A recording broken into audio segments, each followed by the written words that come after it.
জীবনে টাকা পাইলা, বাড়ি পাইলা, গাড়ি পাইলা, বউ পাইলা, সন্তান পাইলা, দোকান পাইলা, ব্যবসা পাইলা, চাকরি পাইলা, সম্মানের চেয়ার পাইলা, টাকা পাইলা, কিন্তু একবারও কি চিন্তা করেছো এগুলো খুশি আমার সঙ্গে যাবে না? আমি তিনখান কাপড় নিয়ে যেদিন আজরাইলের হাতে ধরা খেয়ে যাবো, ওই দিন আমার আল্লাহ যদি জিগায় ওরে আমার কাছে কি নিয়ে আসছো, সেদিন তুমি টাকা দেখাইতে পারবা না, বাড়ি দেখাইতে পারবা না, কই তোমার মা, কই আমার বাবা, কই আমার আত্মীয় স্বজন, কেউ আমার সাথে নাই, আমি একা।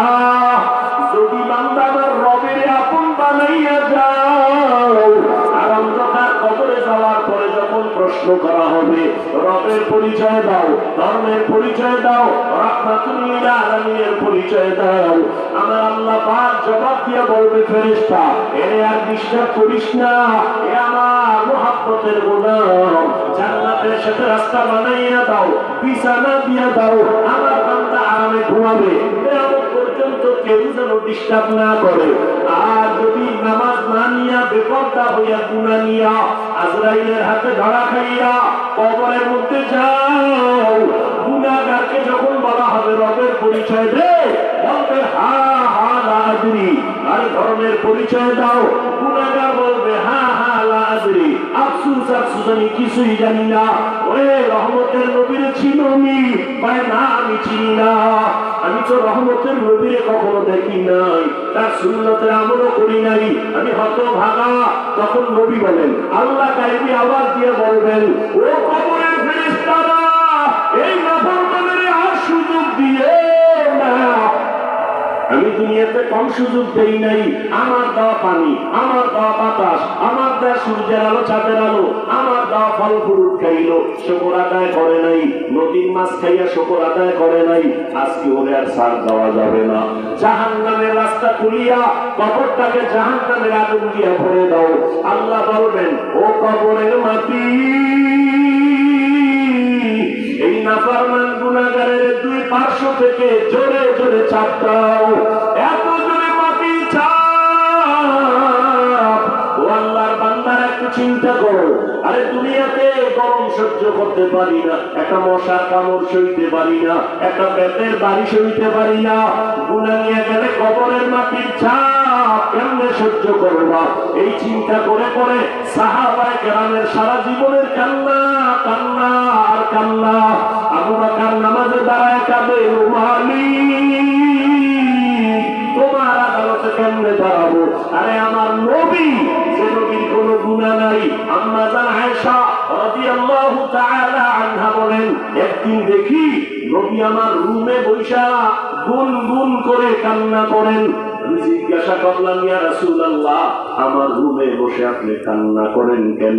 নবী বলেন, আয়েশা, হাসরের ময়দানে আমার উম্মতের কি উপায় হবে সেই কারণে কাঁদতেছি। কেন ইয়া রাসূলুল্লাহ? নবী বলেন, হাসরের মাঠটা হবে বড় ভয়ঙ্কর মাঠ। হাসরের ময়দানটা এমন ভয়ঙ্কর, একদিকে সূর্যের গরম,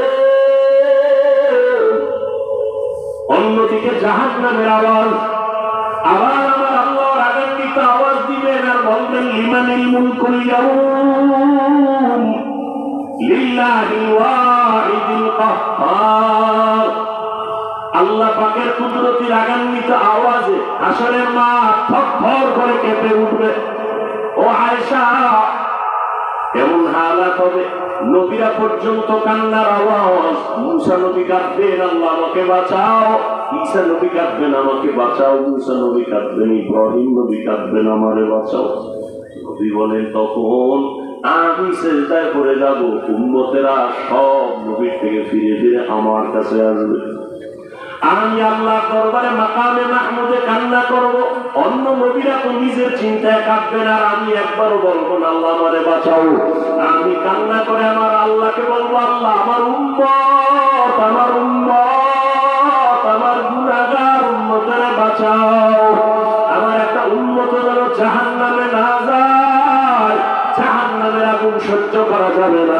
রব্বে কারীম বলবেন, নবী কাঁদিয়েন না, উঠে আপনার আমার উম্মতগুলো ধরে ধরে আপনি জান্নাতের দিকে নিয়ে যান। নবী বলেন, ও আয়েশা, আমি খুশি মনে আমার উম্মতগুলো ধরে ধরে জান্নাতের দিকে নিয়ে যাব। আম্মা জান আয়েশা জিজ্ঞাসা করেন, ইয়া রাসূলুল্লাহ, আরে হাজারো কোটি কোটি মানুষের মধ্যে আপনার উম্মতরে চিনবেন কেমনে? ওখানে তো মুসা নবীর উম্মত, ঈসা নবীর উম্মত, কত নবীর উম্মত থাকবে, আপনার উম্মত চিনবেন কি করে? নবী বলেন, ও আয়েশা, কিয়ামতের ময়দানে আমার যারা উম্মত 5 ওয়াক্ত নামাজ ওযু বানাইয়া আদায় করত, কিয়ামতের মাঠে আমার উম্মতের ওযুর জায়গাগুলো নূরের আলোতে চমকাইতে থাকবে। আমি থেকে ধরে ধরে জান্নাতের দিকে নিয়া কাউসারের সামনে নিয়া আমি নবী নিজের হাতে আমার উম্মতের কাউসারের পানি পান করাবো, লাইনে দাঁড় করায় পানি পান করাবো। হঠাৎ উম্মতেরা পানি পান করে জান্নাতের গেইটে গিয়া বসবে, কিন্তু হঠাৎ দেখবো পর্দা পড়ে গেছে। ফেরেশতা পর্দা দিলে কেন? উম্মত কি শেষ? বলে না, সামনে আরো আছে। পর্দা দিলে কেন? ফেরেশতারা বলবেন, ইয়া রাসূলুল্লাহ, এরা আপনার খাঁটি উম্মত না, এরা নামাজ পড়ে না, রোজা রাখে না, আপনার আদর্শ জবাই করেছে। নবী বলেন, আয়েশা, তখন আমি একটু রাগ করে বলবো, সোহকান সোহকা লিমান গায়্যারা মিন বাদি, আমার পরে যারা আমার সুন্নতের জবাই করছো, ভেগে যা, আমি তোদের নবী না, তোরা আমার উম্মত না। তখন উপায় কি হবে? ও এলাকার মুসলমান, ও যুবক, ও বৃদ্ধ বাবাজি, ও মা বোনেরা, জানি না ওই দিন আল্লাহর নবী যদি তারা দেন, আমার আল্লাহ গাইবি আওয়াজ দিয়া বলবে, ফেরেশতারা এই বেনামাজিগুলোরে ধর, জাহান্নামের শিকল লাগায়া টেনে টেনে জাহান্নামের দিকে নিয়ে যাও। সহ্য করা যাবে না রে যুবক, দুনিয়াতে গরম সইতে পারো না, জাহান্নামের আগুন কেমনে সহ্য করবা? এখনো সময় আছে, আল্লাহর কাছে তওবা করো, মনে বুঝাও। তোমার মতো কত যুবক স্কুল কলেজে করে নামাজ ছাড়ে না, চাকরি করে নামাজ ছাড়ে না, ব্যবসা করে নামাজ ছাড়ে না, গাড়ি চালায় নামাজ ছাড়ে না, তুমি কেন পারো না রে বাবা? এখনো সময় আছে, তওবা করো, মনে বুঝাও রে মন। আমার মতো যুবক স্কুল কলেজে পড়িয়েও যদি নামাজ পড়ে, আমি কেন পারবো না? আমার মতো যুবক যদি মাছ ধরে নামাজ পড়ে, আমি কেন পারবো না? আমার মতো যুবক চাকরি করে, ব্যবসা করে, গাড়ি চালায়, নামাজ ছাড়ে না, আমি কেন পারি না? আল্লাহ, তুমি আমাকে মাফ করে দাও, আজকে গুনাহ নিয়ে বাসায় যাব না। তওবার নিয়ত করে মনে মনে আমার আল্লাহকে বলো, হে আল্লাহ, এই ময়দানে আমার মতো গুনাহগার কেউ নাই। ও আল্লাহ, জীবনে কোনো নেক আমল করতে পারি নাই, আজকে থেকে তওবা করলাম। মা বাবার দোয়া নিয়ে চলবো, বেয়াদবি করবো না। শিক্ষকদের দোয়া নিয়ে, ওলামায়ে কেরামের পরামর্শ দোয়া নিয়ে নবীর তরিকা মেনে চলবো। আর নামাজ ছাড়বো না, দাড়ি কাটবো না, বেপরদায় চলবো না, মা বাবার সাথে বেয়াদবি করবো না, শিক্ষক মুরব্বীদের সাথে বেয়াদবি করবো না, ওলামায়ে কেরামের পরামর্শ নিয়ে নবীর তরিকা মেনে চলবো, নামাজ পড়বো। তওবার নিয়ত যদি থাকে, অন্তরে যদি কোনো মুনাফিকি না থাকে, ও পর্দার আড়ালের আম্মা জানেরা, বোনেরা, আপনার মতো কত মা নামাজ পড়ে, পর্দা করে, স্বামীর মাল নষ্ট করে না, মোবাইলে সময় নষ্ট করে না, আপনারা কেন পারেন না? তওবা করে নেন। ও বাবাজিরা, আপনার মতো কত বুড়ারা লাঠি হাতে নিয়ে মসজিদে গিয়ে নামাজ পড়ে, আপনি কেন পারেন না? আল্লাহর কাছে তওবা করেন, মরিয়া গেলে যাব, হায়াতের মালিক আল্লাহ, রিজিকের মালিক আল্লাহ, ইজ্জতের মালিক আল্লাহ। আর জীবনটা চলে গেল, নামাজ ছাড়বেন না, বেপরদায় চলবেন না, দাড়ি কাটবেন না, মা বাবার দোয়া নিয়ে চলবেন, মুরব্বী ওলামায়ে কেরামের দোয়া নিয়ে চলবেন। আল্লাহর কাছে তওবা করার মতো যদি খাঁটি নিয়ত হয়, মুনাফিকি যদি অন্তরে না থাকে,